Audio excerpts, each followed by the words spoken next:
my name is Mark. I was a campus police officer 1 for the Commonwealth of Massachusetts. I was assigned to that area for about 18 years.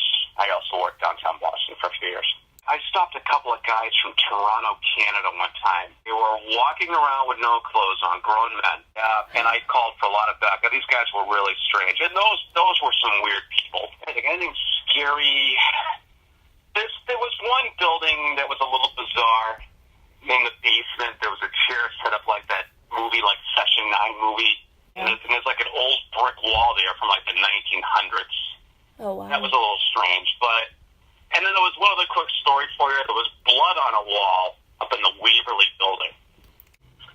The Fernald closed, or I think around 2011. There were very few residents left out of the nursing home. So we ran into a lot of problems with people trying to break into the abandoned buildings, a lot of copper theft. When it was an active facility, we had different types of calls. So there's like burglar alarms, medical emergencies, missing persons, stuff like that. Okay, Officer Danny Henderson. I patrol the Fernalds. I do frequency checks there during my day shift.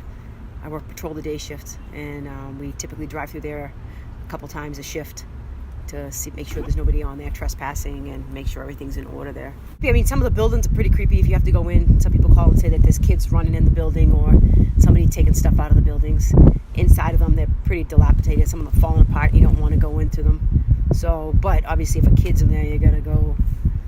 But the air quality is not that good, and a lot of mold, a lot of, because they're run down, they're not taken care of anymore, obviously. So that in itself. I've been patrolling it. This is my 3rd year that I've been driving through on the day shift. The nursing home was open until the beginning of last year, and then they completely shut it down. That was the only building that was open. People coming in to visit their people in the nursing home. Oh, I mean, originally the Fernalds, I get, was the, was like for disabled people and people with special needs.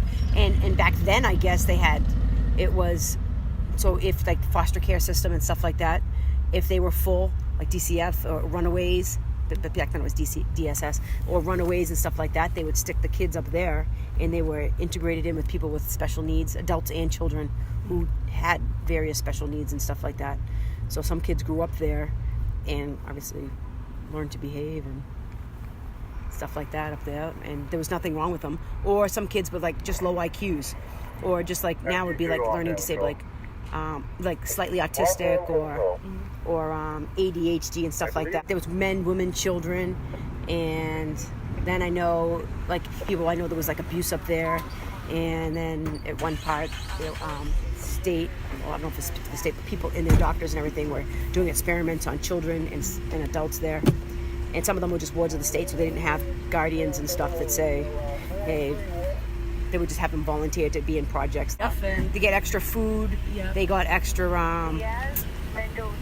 playtime and stuff like that. And they got basically just get out of the environment they were in, just do a little bit more stuff. And that's where they put the radiation in their food. Yeah. Checking the effects on radiation on the kids and seeing what we heard about like abuse by, they weren't doing background checks on people, I think, as thorough as they do today. You know what I mean? Corey checks and stuff. So, of course, you're going to have people that prey on people that can't take care of themselves, or innocent kids, and also adult people up there that were not mentally able to, protect themselves. So I'm sure I'm not sure, but it's obviously documented that they were abused in different ways and stuff like that, physically, sexually, mentally. Hear about all the contaminants and stuff in there, because obviously they're doing radiation. Where was that stuff disposed of?